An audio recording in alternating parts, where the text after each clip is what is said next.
შუადღემშვიდობის ძვირფასო ტელემაყურებლება უახლოესი საათნახევრის განმავლობაში მე ია ბედოიძე ვიქნები თქვენთან ერთად და შევეცდები შუადღე ჩვენთან ერთად საინტერესო და რაც თავარია შინაარსიანად გაატაროთ. სანამ გადაცემის სტუმრებს და თემებს წარვადგენდე, აქვე მინდა აღვნიშნო, რომ ჩვენი განახლებული სტუდიის დიზაინზე ზრუნავს არქიტექტურისა და დიზაინის კომპანია ASA ჯგუფი და ასევე თბილი ავეჯის წარმოებელი კომპანია ჯიჯი. მინდა კიდევ ერთი საინტერესო სიახლე გავაჟღერო, რომ დღეს საპატრიარქოს ბიბლიოთეკა წიგნის სავანე და საპატრიარქოს ტელევიზია ერთსულოვნება წარმოგიდგენთ პოეტ ბესიკ ხარანაულის შემოქმედებით საღამოს ღონისძიება დღეს 5 საათზე დაიწყება, ასე რომ ბესიკ ხარანაულის შემოქმედების მოყვარულ მკითხველს, ვისაც სურვილი გაგიჩნდებათ, რომ მობრძანდეთ, დღეს 5 საათზე გელოდებით საპატრიარქოს ტელევიზიაში მესამე სართულზე. ღონისძიება კიდევ ერთხელ გავიმეორებ, საღამოს 5 საათზე დაიწყება, დასწრება თავისუფალია. განვაგრძობთ გადაცემას, გადაცემის პირველი სტუმრები უკვე შემოგვიერთდნენ ჩვენ სტუდიაში. 11 დეკემბერს ღვინის კაფე ბარ ხარებაში ცნობილი ქართველი საზოგადო მოღვაწის მიხაკო წერეთლის პირადი არქივი გამოიფინება. ეს ღონისძიება გარდა იმისა, რომ ქართველი ემიგრანტის აქამდე უცნობ მასალებს წარმოგვიდგენს, კიდევ იმით არის გამორჩეული, რომ შემდეგ ეს მასალები ხელნაწერთა ეროვნულ ცენტრს გადაეცემა. ჩვენთან სტუდიაში სტუმრად მობრძანდა ხელნაწერთა ეროვნული ცენტრის ხელმძღვანელი ბატონი ბუბა კუდავა, მოგესალმებით და ასევე ღვინის კომპანია ხარებას საზოგადოებასთან ურთიერთობის სამსახურის ხელმძღვანელი ირინა მაჩულიშვილი. მოგესალმებით და ძალიან დიდი მადლობა, რომ მიიღებთ გადაცემაში მონაწილეობას. პირველ რიგში მინდა თქვენგან დავიწყოთ, როგორც ვიცი, კომპანიამ შეიძინა კერძო კოლექციონერისგან აღნიშნული არქივი. რა არქივია და რა მასალებს მოიცავს?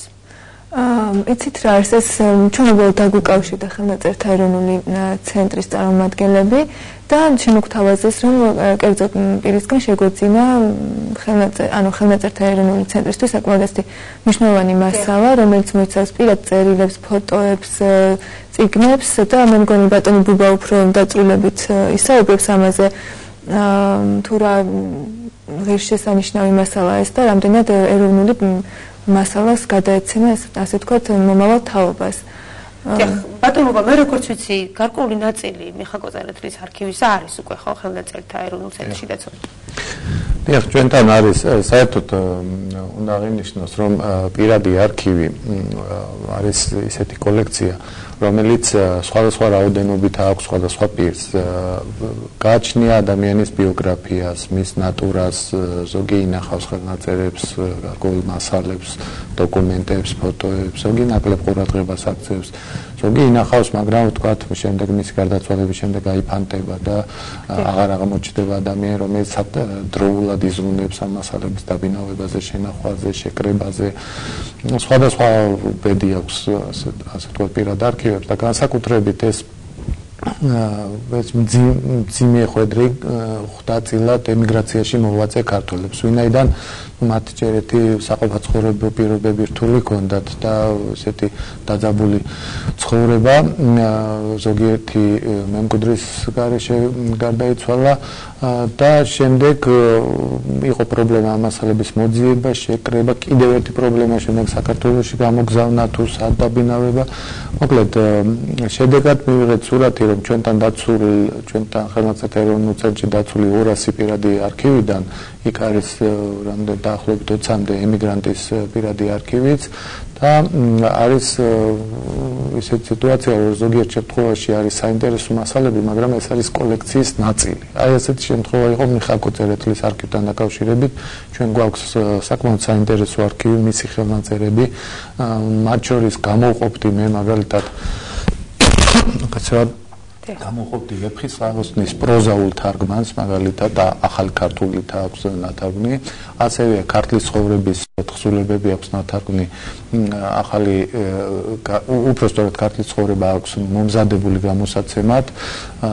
ესენი ამათ პუბლიკაცია ვერ მოასწრო თავის დროზე, თავის ცხოვრებაში და სულ ახლახან ჩვენთვის ცნობილი გახდა, რომ მისი მემკვიდრეები, ნათესავები, მას უშუალო მემკვიდრე აყოლია, მაგრამ ნათესავები, შთამომავლები, თბილისში ცხოვრები, მათ აქვთ გარკვეული მასალები მიხაკო წერეთლის პირადი არქივიდან, წიგნები, პირადი წერილები, ასევე ფოტოები და მხოლოდ მატერიალური შეჭირვების გამო სურდათ, რომ ეს რაღაცნაირად მატერიალური ანაზღაურება მიიღოთ ამაში, თორე როგორც წესი ჩვენ მემკვიდრეები გვწირავენ ხოლმე ამ და გვარ მასალებს და ჩვენ ყოველ ასეთ ჯერზე ვცდილობთ მოვნახოთ მხარდამჭერი პარტნიორი და დიდი მადლობა მინდა უთხრა მეღვინეობა ხარებას, რომელმაც პირველივე შეთავაზებაზე, პირველივე თხოვნაზე ესეთი ნაბიჯი გადმოდგა და შეიძინეს ეს არქივი და არქივის ნაწილი და ბიბლიოთეკის ნაწილი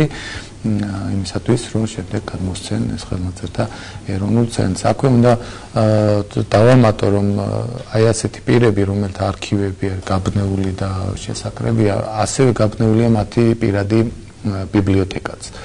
აი ესეთი პირადი ბიბლიოთეკა მნიშვნელოვანია რამდენიმე თვალსაზრისით. ხშირად ასეთ დიდ მოღვაწეებთან დაცული არის ისეთი ეგზემპლარები, რომლის მსგავსი საქართველოში სხვაგან არ არის არც ერთ ბიბლიოთეკაში, უცხოურ გამოცემებს ეხება ძირითადად.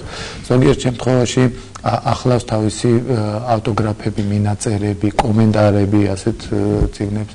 და მესამე ასეთი კოლექციები ჩვენ საშუალებას გვაძლევს წარმოდგენა ვიქონიოთ ინტერესებზე, ამა თუ იმ პიროვნების ინტერესებზე, რა პრინციპით აგროვებდა ბიბლიოთეკას, რა სახის წიგნებია შემორჩენილი. რაღაცნაირად ისე მოხდა, რომ ბოლო 10 წლების მანძილზე ჩვენ გაგვეფანტა ფაქტობრივად ბევრი რამ გაიფანტა, რომ გარდაიცვლება ესა თუ ის ადამიანი წიგნები იშლებოდა ხოლმე. ზოგიერთ ჩათვლიდნენ, რომ ეს არის მნიშვნელოვანი, ეს ნაკლებად მნიშვნელოვანი, ეს ჭირდება ამ დაწესებულებას, ეს იმ დაწესებულება, ზოგიერთი ნაწილი გაიყიდებოდა.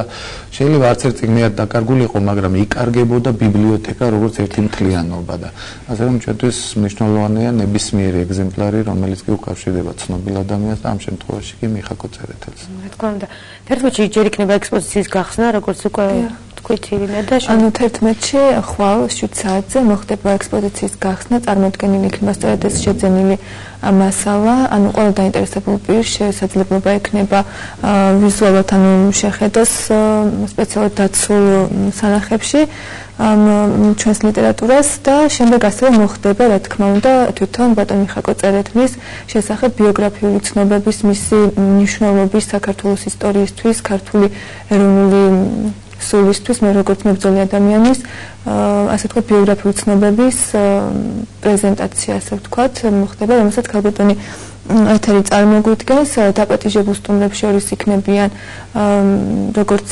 პროფესორ მასწავლებლები, ასევე ყველა ის ადამიანი, ვთქვათ, შეუძლიათ მოგზაურდეს, ვისაც აინტერესებს თავად იხილოს ეს უნიკალური მასალა, რომელიც უკვე შემდეგ გადაეცემა ხელნაწერთა ეროვნულ ცენტრს. შემდეგ ალბათ დაიწყება უკვე შესწავლა, ხო ბატონ ბობა ამ ახალი მასალების სრულებით შემდეგ. როცა ახალი არქივი, არქივის ნაწილი ჩვენთან შემოდის, პირველ რიგში კეთდება მისი კატალოგი, იმისათვის რომ ეს იყოს ხელმისაწვდომი ყველა მკვლევარისთვის. ხაზი უნდა გაუსვათ, რომ ცხადია ჩვენთან რაც ინახება, ეს არ არის ჩვენი საკუთრება. ალბათ ამიტომაც არის გამორჩეული აქ გადაცემა, რომ ნებისმიერ მკვლევარს ეძლევა საშუალება, რომ გქონდეს წვდომა და გაარკვიოს რაც დაჭირდება. ჩვენ როდესაც ურთიერთობა გვაქვს ოჯახთან, ამა თუ იმ პიროვნების ოჯახთან, მის მემკვიდრეებთან და როდესაც ვცდილობ დავარწმუნოთ ეს ხალხი, რომ საჭიროა გადმოცემა ამის სახელმწიფოსთვის და დაცვა, ერთ-ერთი ჩვენი არგუმენტი სწორედ ეს არის, რომ რაც არ უნდა კარგად მოუვაროთ თქვენ, რაც არ უნდა კარგად შეინახოთ, ეს ფართო საზოგადოებისთვის და მათ შორის სამეცნიერო საზოგადოებისთვის მეუცდომელია. რა თქმა უნდა, ხელმისაწვდომი იქნება ეს აბსოლუტურად ყველა მკვლევარისთვის. და პირველ რიგში ამისათვის კეთდება კატალოგი, რომ შეეძლოს დაინტერესებულ ადამიანს გაეცნოს რა სახის მასალებია და შემდეგ უკვე ვთქვათ ჩვენი ან სხვა მეცნიერი ინტერესდება და აქვეყნებს გარკვეულ ნაწილს ამ არქივიდან.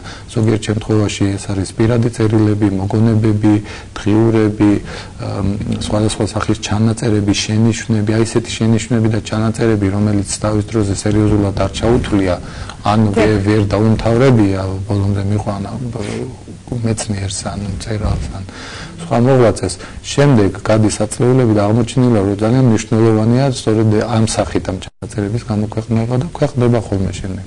ასევე მეცნიერებს აქვს საშუალება, რომ უფრო კარგად ჩაიხედონ ამა თუ იმ პიროვნების ბუნებაში, მისი შემოქმედებით სამზარეულოში მრავალმხრივ არის ეს მნიშვნელოვანი. ასევე ფოტომასალაც ძალიან მნიშვნელოვანია, იმიტომ რომ მე-19 საუკუნის, მე-20 საუკუნის, მათ შორის მე-20 საუკუნის შუა პერიოდის ჩათვლით ფოტომასალი ჩვენ განებირებული არა ვართ მით უმეტეს ემიგრაციის მოღვაწეებს. მე ჩემი თვალით მინახავს უცხოეთში სხვადასხვა ადგილებში დაცული კერძო ოჯახებში თუ ლევილში მაგალითად დაცული პირადი არქივების ნაწილები, რომლებიც არის ფაქტიურად მკვდარი არის ჩვენი სამეცნიერო საზოგადოებისთვის, ფართო საზოგადოებისთვის. ხშირად ძალიან მნიშვნელოვანი მასალები უდევთ ოჯახებში მაგალითად და ხანდახან ვერ ელევიან უბრალოდ, ხანდახან უბრალოდ ვერ ხვდებიან, რომ ეს როგორი მნიშვნელოვანი შეიძლება იყოს ჩვენი ქვეყნისთვის. ეხლა წარმოიდგინეთ ჩვენამდე შემორჩა დავით აღმაშენებლის და თამარ მეფის ერთადერთი თითო ნიმუში მათი ხელწერის. ერთი არის სინასტრაზე დაცული დავით აღმაშენებლის და ერთი თამარ მეფის არის ჩვენთან ხელნაწერთა ეროვნულ ცენტრში. სულ 2-3 ხაზია, თამარის 2 და დავითის მე მგონი 4 ხაზია პატარა. მაგრამ რახან მათ უკავშირდება უკვე ამხელა საგანძურია და თქვენ წარმოიდგინეთ, რომ ჩვენ რო ძველ მოღვაწეებზე დავით აღმაშენებელზე, თამარ მეფეზე, სულხან საბაურბელიანზე, დავით გურამიშვილზე, რო გქონდეს ასეთი მათი პირადი საარქივო მასალა, მათი ჩანაწერები, მოგონებები, პირადი წერილები, ფოტომაშინა არ იყო, მაგრამ გარკვეული ჩანახატები, ასევე ვთქვათ, როდესაც აგებდნენ ძველ ტაძრებს, აი ნახაზები, როგორ მუშაობდნენ, აი შემოქმედებითი სამზარეულო სამსახველი მასალები რო გქონდეს, რა საგანძური იქნება.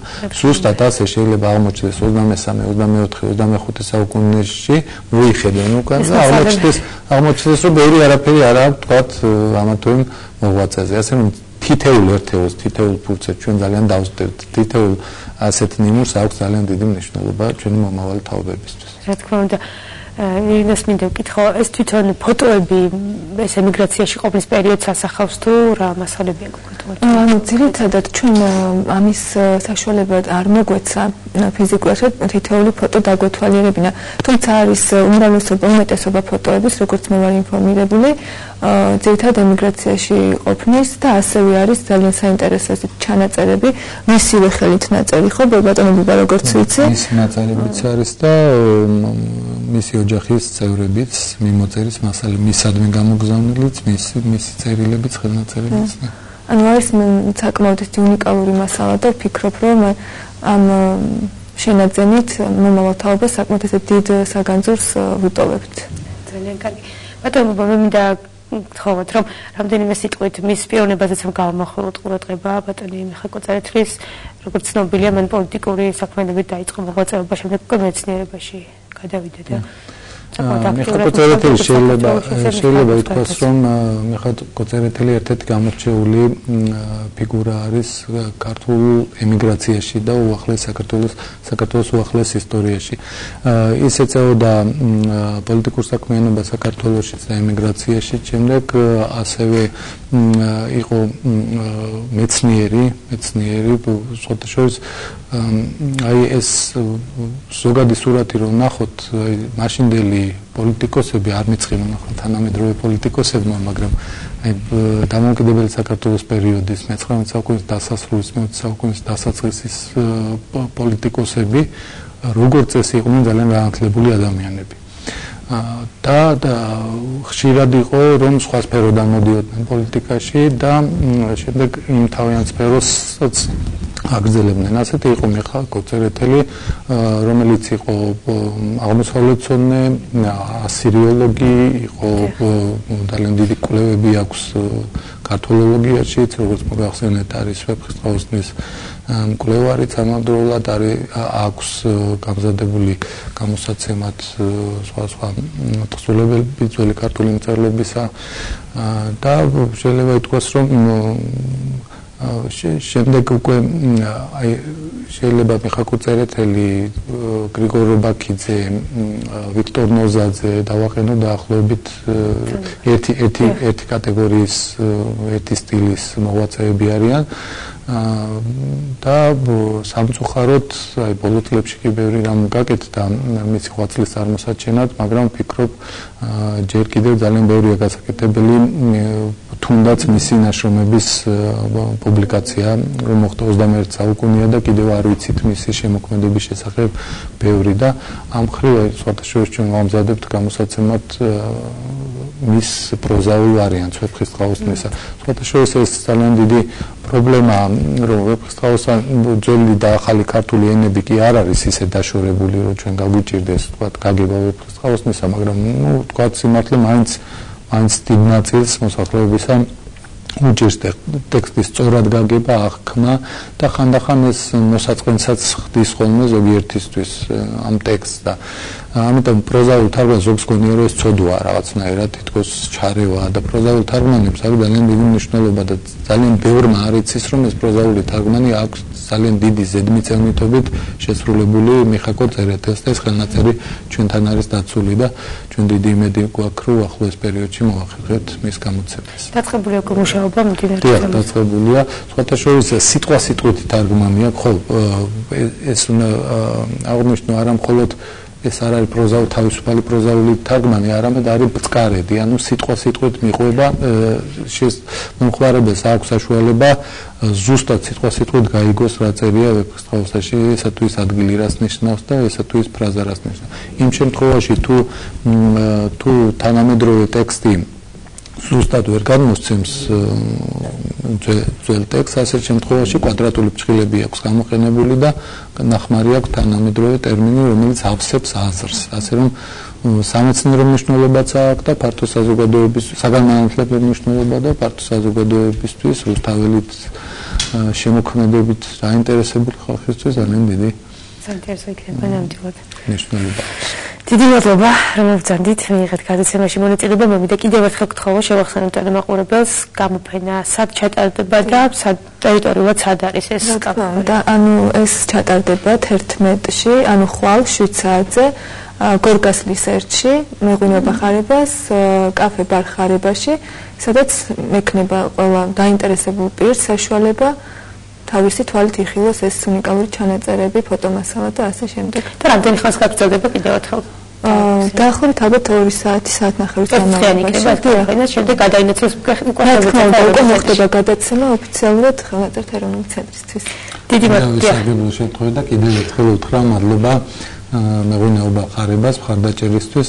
სხვათა შორის უნდა დავამატო, რომ ჩვენთვის მხოლოდ ფინანსური მხარდაჭერა არ არის ხოლმე ასეთ შემთხვევაში მნიშვნელოვანი. მნიშვნელოვანი არის თანამონაწილეობა და მნიშვნელოვანია ჩვენთვის იმის განცდა, რომ მარტო ჩვენ არ გვესმის ამის მნიშვნელობა, არამედ არიან ძალიან ბევრი ამ ქვეყანაში ადამიანები, რომლებიც ასევე ზრუნავენ აი სიძველეების შეკრებაზე, შესწავლაზე და მის პოპულარიზებაზე. აქ უნდა დავამატო ბატონო ბუბა, რომ ან ჩვენი კომპანია ღვინის ანუ მეღვინეობა ხარება ყოველთვის ცდილობს ეს ეროვნულ პროექტებს დაუჭიროს მხარი და დაუდგეს გვერდში, ასე რომ ჩვენთვის არის ნამდვილად დიდი პატივი, რომ მოგვეცა საშუალება ხარში დაგიდგეთ და ესეთი ისტორიული მასალა თქვათ გადმოგცეთ და შევიტანოთ ჩვენი პატარა წვლილი ამ ეროვნულ საქმეში.